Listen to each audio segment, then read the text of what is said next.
Hello and welcome to a new style of video. This is just me on camera for once, so you get a face reveal. If you haven't obviously followed my Instagram or part of my Facebook group, which obviously the links will be down below. Obviously Twitter as well, you get a face reveal, but this is the first time face reveal on YouTube.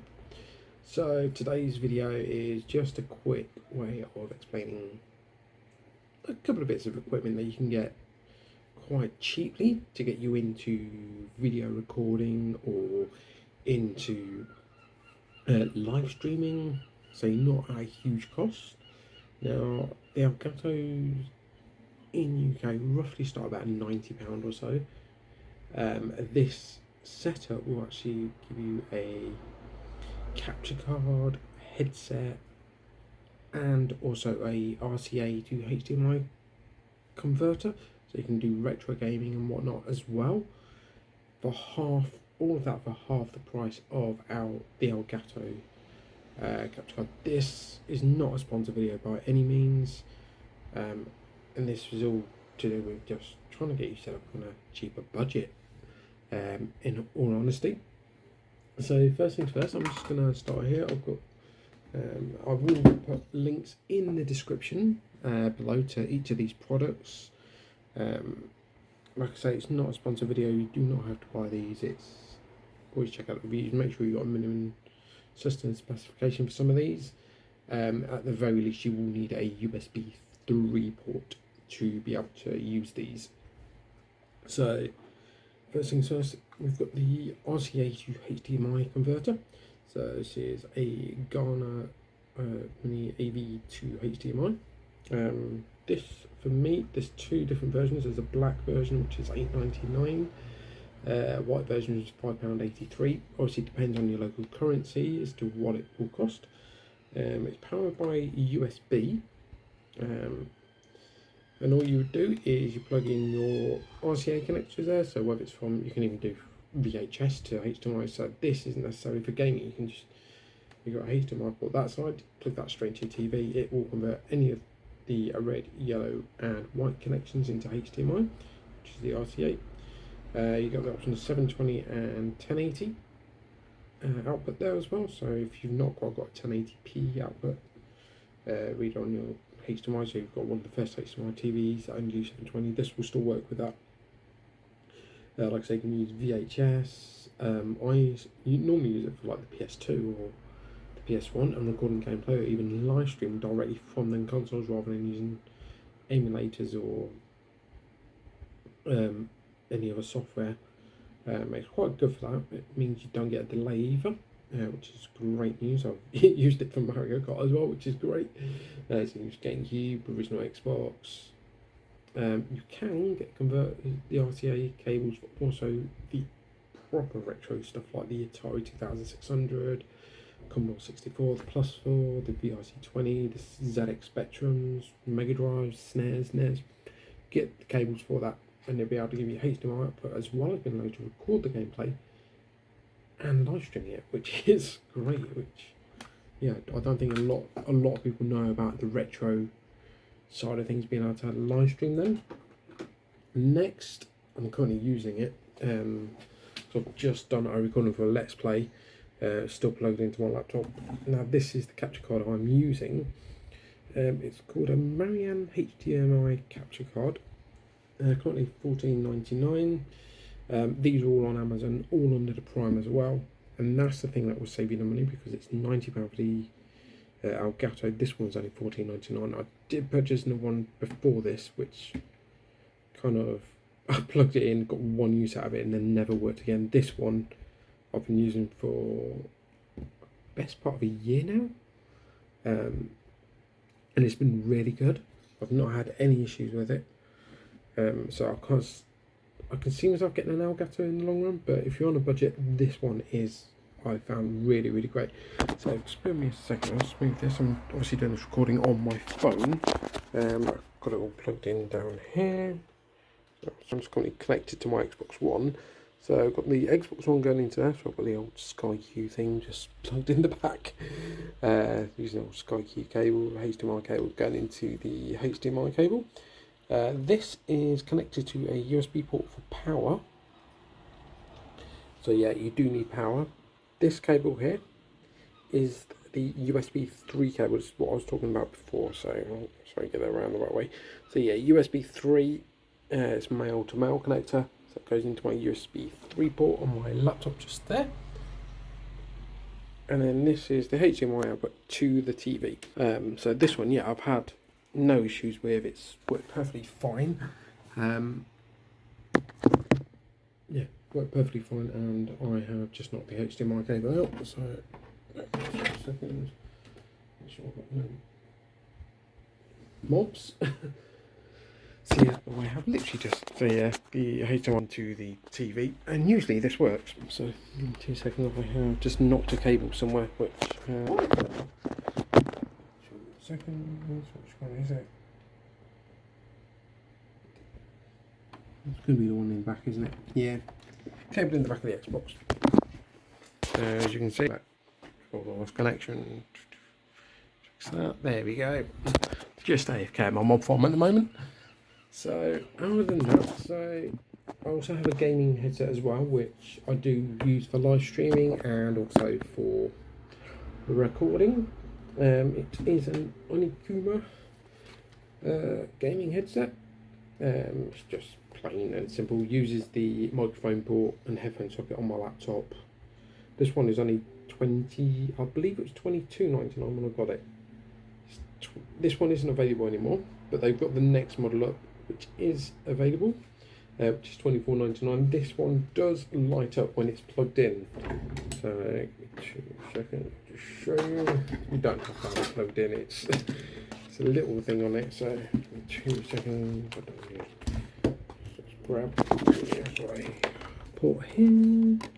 So I've got a USB hub because I'm running out of ports on my laptop. And is it going to light up? No, it's going to be awkward on me. It's not going to light up today. And, oh no, because it's me. This USB port doesn't offer power. The hub only offers data, which be why plug into Xbox One. There we go, plugged into the Xbox One, and you can see it just gives off a blue light. This has been great for like recording stuff, and it does say on the website that you need. Now I haven't got PS4. I've got. I went through the Xbox One because it's what I needed at the time for the games I was playing. I'm not going to get into a console war. If I could have owned both, I would have done. It's just I got at the time my son on the way, so I thought I'm going to get one console and leave it at that. And get the other one down the line, which I never ended up doing, so I kind of half regret it, but I ended up getting a laptop instead, so I got something out of it. And if I'm going to get anything from the next gen, I'm going to wait until I've got the money to get it and then decide on the games I'm going to be playing, which one I'm going to get. That's the way I work the consoles, get that one first, then down the line, if I've got the money, I'll get the others. I don't really get into the console wars. I just get the console I want first for the games and then get the one down the line. Same as the previous generation. Before that I got the Xbox 360 first and then ended up getting both the PS3 and the Wii. And before that I got the PS2 and then got the Xbox and GameCube later on. It did pay to wait. Now I just got tons of games. So this is the Xbox One generation. Is the first generation I haven't actually got all the consoles from. I've got a computer instead, so it's better for me. But that headset, if you've got the Xbox One, does actually plug straight into there. On their website it says you need a converter. You do not need a converter. It'll plug straight in there and be able to record your audio. You go into settings in the Xbox, you can actually have the game audio coming through the headset as well, which is great news. However, if you plug it into there, you can't plug it into your laptop. Your voice will not go through your laptop, so you need, or your computer, so you need to plug it into your computer for you to be able to record that. Next up is the software I use on my computer. Now these are both free and both completely legal because they are open source. So one of my biggest tips when you're working on a budget for any sort of software is to not look for freeware. because often with freeware you'll get ads, or there's loads of other stuff on there that you're not going to use, and it slows down. So it's ads, and you get pop-ups for other stuff. Sometimes it comes spyware, and it's just stuff you don't want. So I never really look for freeware. Obviously you get trials, which once again I don't really look for, because if it's a product you're wanting to use and you're on a budget and you're not guaranteed when you can get stuff together for getting the expensive apps, trials don't really work. Trials work if you've got the money for the app at full price there and then, not any other time. So my biggest tip for searching when working on a budget, this does not have to be for video game recording, live streaming or anything. This is in general, is look for open source. What it is, it's their programs built by the community to run like the full paid software.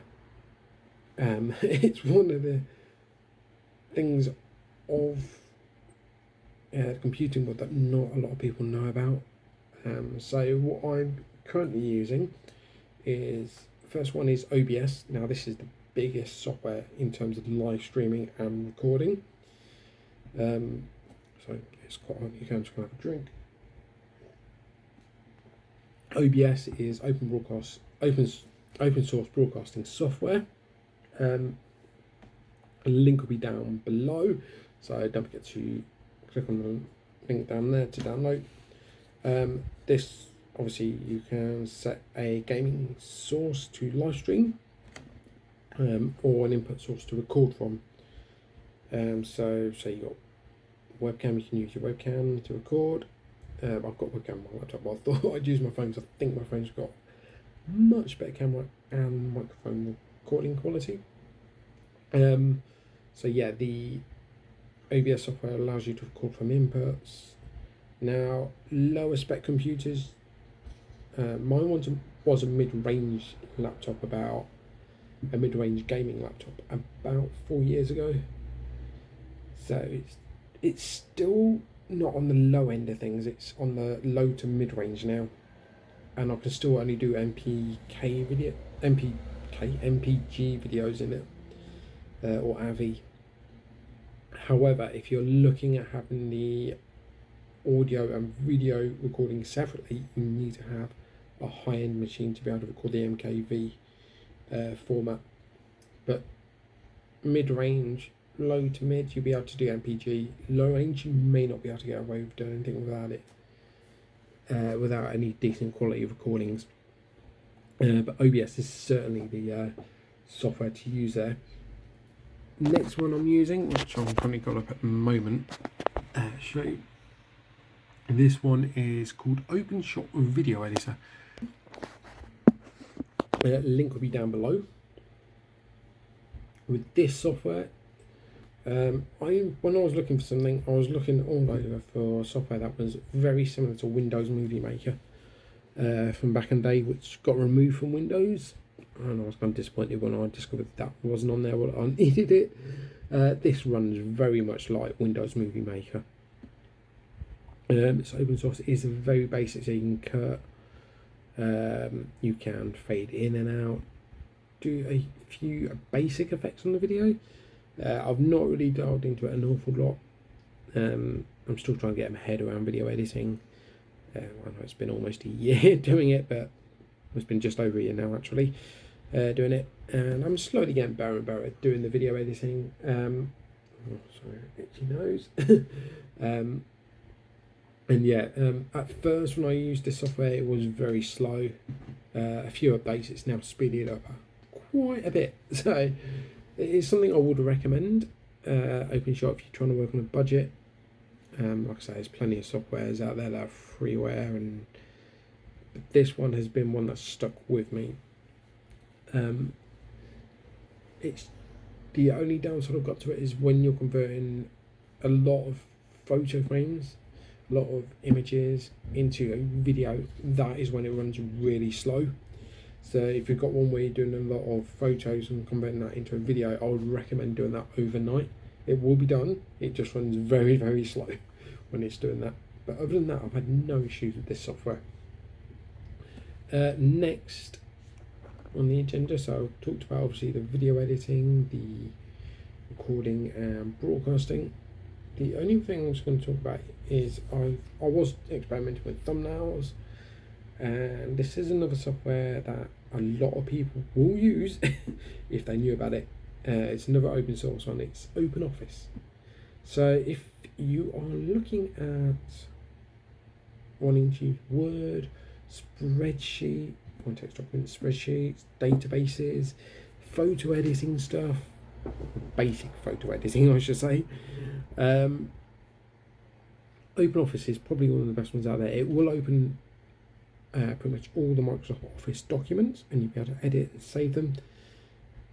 Sometimes the formatting is a little bit off, but for free, it's one of the ones you probably want.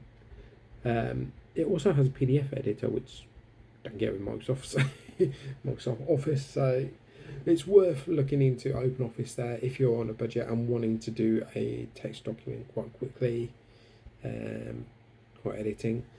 And yeah, that is going to be it for today. I might go through a few other different things later on, but yeah, I just wanted to get that out there. The products I talked about are in the description below. This is not, I'm going to repeat, this is not a sponsored video. This is more of a open suggestions as to a way of decreasing your spending to get started and on the ladder of streaming, recording, or even just video editing, to be honest. So yeah, I hope you enjoyed the video today. Don't forget to like, share and subscribe if you enjoyed the video or enjoyed the content, and I will catch you in the next video. Thanks for watching. Bye.